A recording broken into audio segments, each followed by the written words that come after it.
Ubisoft just announced their next big Assassin's Creed game, and it's what longtime fans have been waiting for since near the very beginning when we were all introduced to Altair, eagle diving into a heap of hay. That's right, Assassin's Creed Shadows will be set in feudal Japan. In retrospect, with the romanticized illustrations of shinobi and samurai, it seems like an obvious place to take the franchise to, particularly when other critically acclaimed games and media shared a similar Japanese setting. But a lot of people are actually angry about this upcoming Assassin's Creed game. Why? Because one of the playable protagonists is Yasuke, an African man in traditional samurai armor, featured alongside Naoe, a Japanese woman who is a ninja from the Iga province, well known for its shinobi history. But an African man in feudal Japan? Have game developers gone woke, as the angry people say? Is this not disrespectful of Japanese people and their culture? Why didn't they just make an African Assassin's Creed game?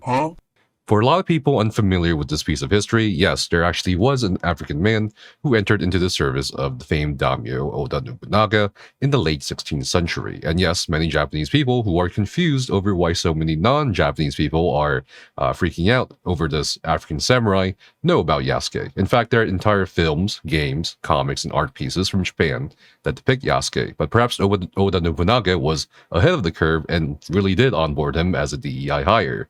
Joking aside, before I tackle the topic of Yasuke as a historian, I want to address the thousands of angry comments remarking on the historical accuracy or authenticity or lack of in Assassin's Creed Shadows or really any of the other games. For those of you who aren't familiar with Assassin's Creed, it's basically sci-fi, ancient aliens, and alternative history in a melting pot that's produced really interesting and sometimes very underwhelming stories since 2007. 2007? Man, I feel old.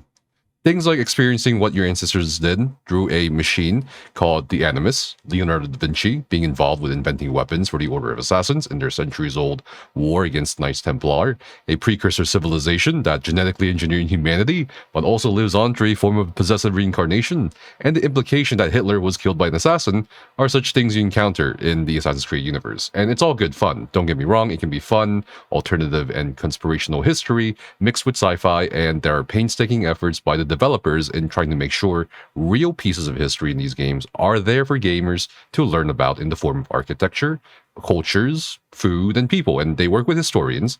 Fun fact, I know a historian colleague of mine who helped consult on Assassin's Creed Mirage. And another fun fact, Ubisoft was so confident in their historical work that after the Notre Dame Cathedral burnt down in Paris, they actually offered to help with the reconstruction.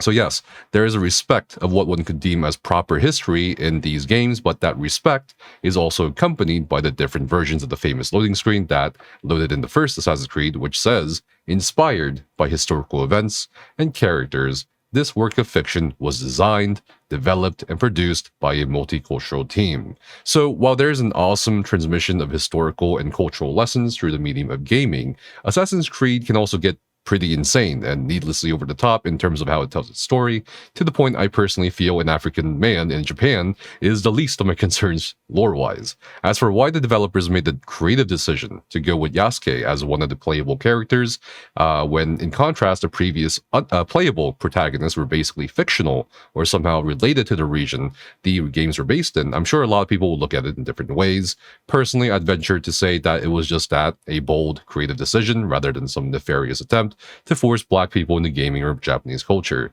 Here is an incredibly rare instance, for example, of a non-East Asian foreigner in feudal Japan that we don't know much about. He entered the inner circle of the Oda Nobunaga court, and then he just disappears from the pages of recorded history just as things get extremely heated, not only in Japan, but the entire region, to the point that the devastating Imjin War between Ming China, Korea, and Japan commences in 1592. We don't know exactly where Yasuke came from or what his life was like before he was enslaved. We don't know everything that happened with him, and so there's much more creative room for Assassin's Creed to say, okay, here's our formula of alternative history, here's what happened to him, here's how he was secretly a part of the Order of Assassins as we know it, here's what he did behind the scenes, and I think that in itself is classic Assassin's Creed.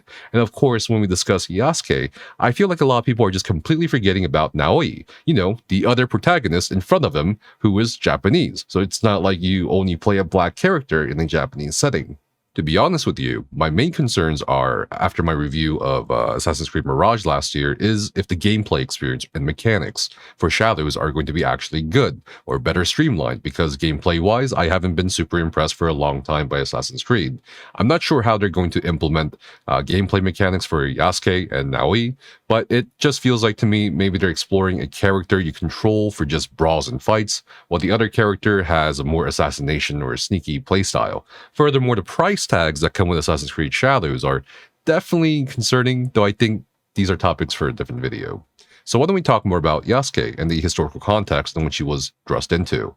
At first, a lot of angry people couldn't believe that Yasuke even existed. Well, we know Yasuke existed because he was written about by his contemporaries. He is mentioned in the Shinjo Koki, a set of chronicles and diary entries written by another samurai by the name of Otaguchi, who served under Oda Nobunaga. We can also find brief mentions of Yasuke in the writings of Jesuit missionaries like Louis Fra and Francois Solier, the latter who claims that Yasuke hailed from present-day Mozambique and was brought by the Jesuit missionaries from present-day India to Japan. Yasuke is also mentioned in the diaries of Matsudara Ietada. We even have the recorded encounter and interactions between Oda Nobunaga, known as a great unifier of Japan, and 26 or 27-year-old Yasuke, who's described as a very strong man, like a cow. There's also descriptions of Yasuke's skin being like black ink, which Oda Nobunaga couldn't fathom. And Yasuke was such a sensation that huge crowds would try to look at him, and when Yasuke demonstrated his strength of 10 men by successfully wrestling an opponent, the Jesuits handed over this African man to Nobunaga, who was reportedly a fan of wrestling, and then he was named Yasuke. Additionally, Yasuke is not the only instance of a non-Japanese samurai or bushi in history, nor was he even the only African in Japan at the time. There are documented Ming and Korean samurai like Kim Yo-char. Englishman William Adams is also a notable one for those of you who have read Shogun.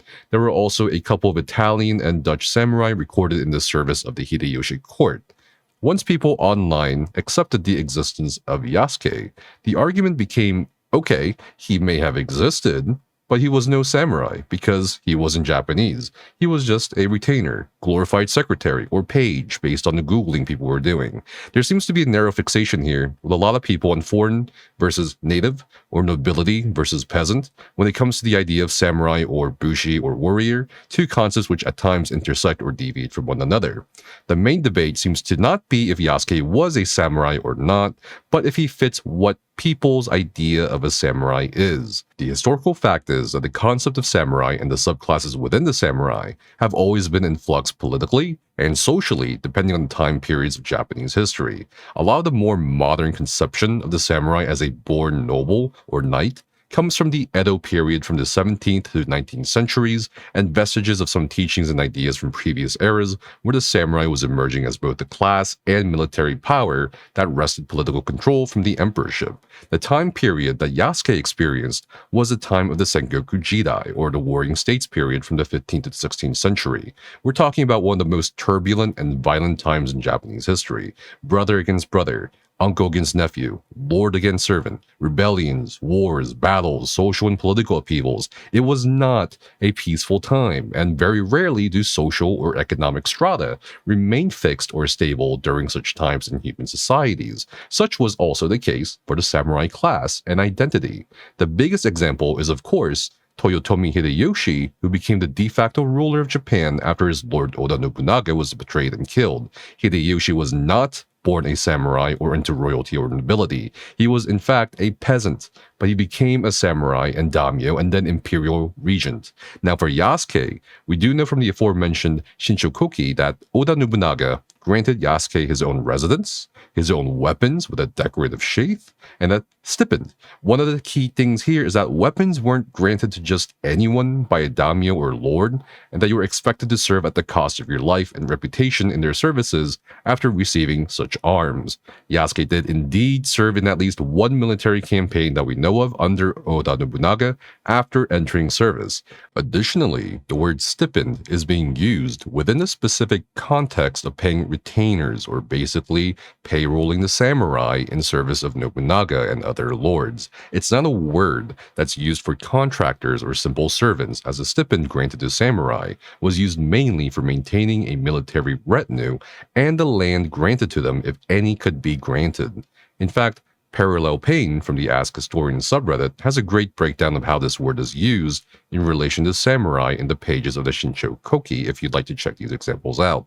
Lastly, it's also been recorded that Oda Nobunaga entrusted his weapons to Yasuke and made him his weapons bearer, in addition to making him a warrior bodyguard. This isn't some sort of Fallout thing where the Brotherhood of Steel bosses around their squires while giving them a big bag of weapons and ammunition to carry all the time.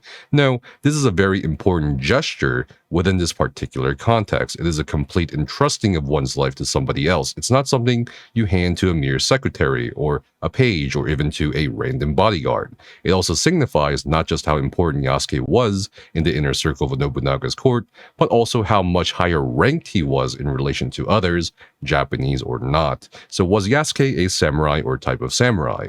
Yes. It's hard to dismiss a lot of the historical peripheral evidence surrounding this obscure figure from history, but based on what we do know about other non-Japanese samurai, the cultural context of the period, and of course the eccentricities of Oda Nobunaga, it's a bit foolhardy to claim otherwise. In the end, we don't know what happened to Yasuke. We do know that he fought the Akechi traders during the Honnoji Nohen, or the Honnoji incident, when Oda Nobunaga committed suicide after being betrayed by Akechi Mitsuhide.